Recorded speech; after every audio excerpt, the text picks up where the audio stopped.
The Valorian transport vessel Quantum Whisper drifted through the void, its hull breached and life support failing. Commander Zekthar's 4 eyes blinked in sequence as he watched the oxygen levels drop on his cracked console. His crew of 47 huddled in the cargo bay, the only compartment still holding atmosphere.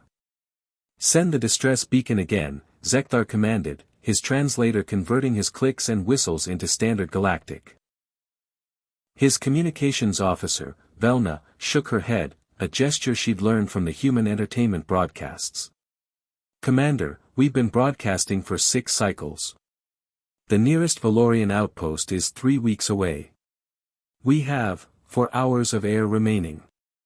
Zekthar slumped in his command chair. They'd been transporting medical supplies to the outer rim when the asteroid field appeared on sensors too late.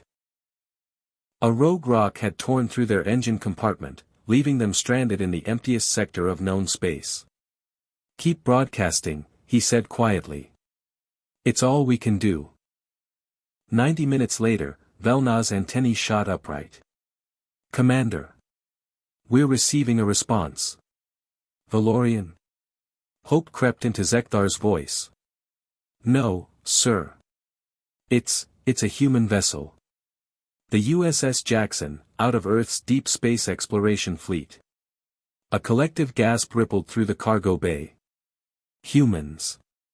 The galaxy's newest spacefaring species, barely 2 generations into interstellar travel. Most species still considered them primitive, reckless even. They hadn't yet mastered quantum drives, relying instead on their crude fusion engines and something they called stubbornness. "How far out are they?" Zekthar asked. Velna checked her readings twice before answering. "Sir, according to their trajectory, they're burning at maximum velocity. They'll be here in 90 minutes. "That's impossible. There are no human colonies within 5 light-years of this sector. They said." Velna paused, reading the translated message. "They said they heard our distress call and diverted course. They're coming from the Terminus expedition." Zekthar's stomachs churned. The Terminus expedition was 7 light-years away. No sane captain would divert a deep space mission for a species that, frankly, most humans had barely encountered. The fuel costs alone would be astronomical. "Acknowledge their message," he said. "And, thank them." The USS Jackson arrived in 83 minutes. Zekthar watched through the viewport as the human ship approached.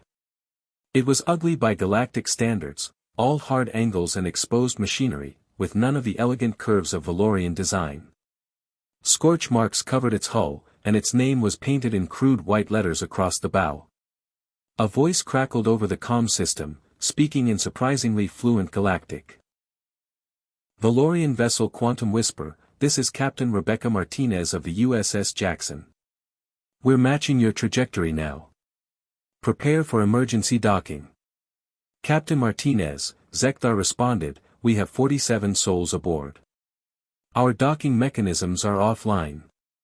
"Copy that, Commander. We don't have docking mechanisms either, at least not ones that'll fit your ship. We're going old school. My crew is prepping EVA suits and magnetic tethers. We'll bring you across manually if we have to." Zekthar looked at Velna in confusion. "Eva? Manually?" Through the viewport, he watched as human figures in bulky white suits emerged from the Jackson's airlocks.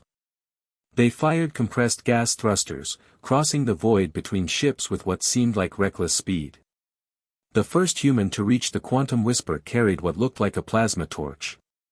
"Commander," Captain Martinez's voice came again, "my engineer, Lieutenant David Parker, is going to cut through your cargo bay external hatch. I know it's not standard procedure, but your air's running out and we're not about to let protocol kill anyone today." Blue flame erupted on the hull as the human began cutting. 27 minutes later, all 47 Valorians floated in the Jackson's cargo hold, breathing recycled air that smelled oddly of something the humans called coffee.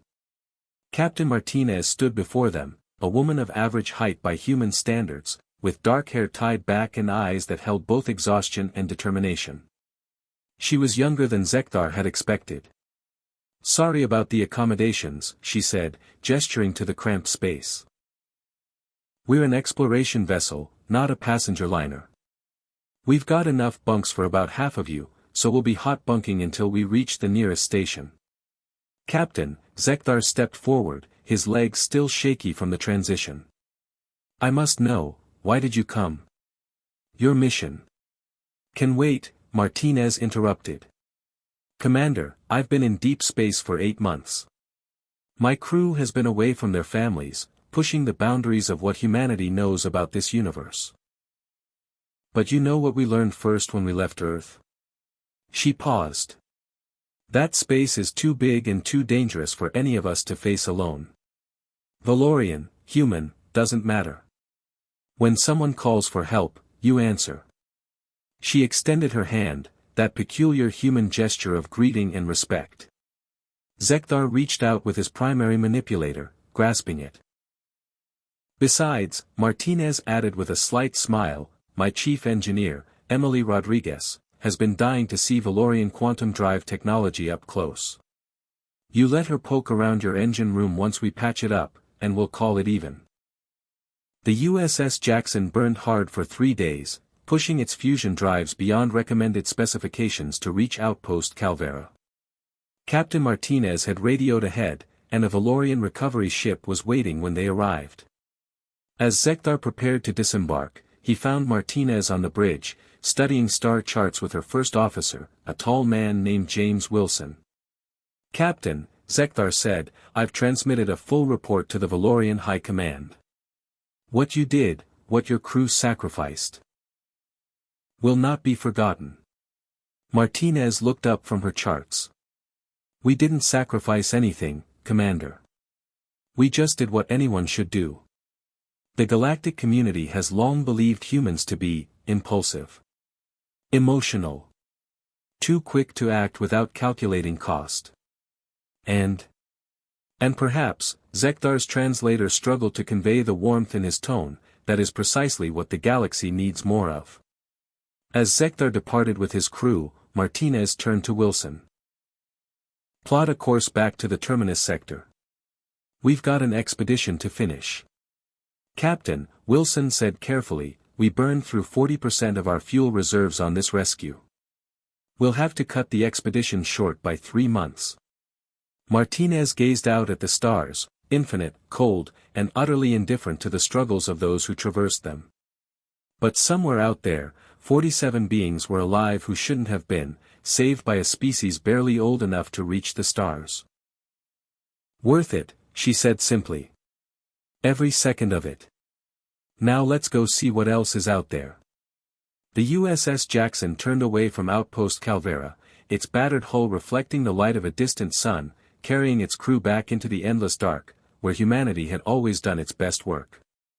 Not because it was easy, or profitable, or even logical. But because when someone needed help, humans answered. Always.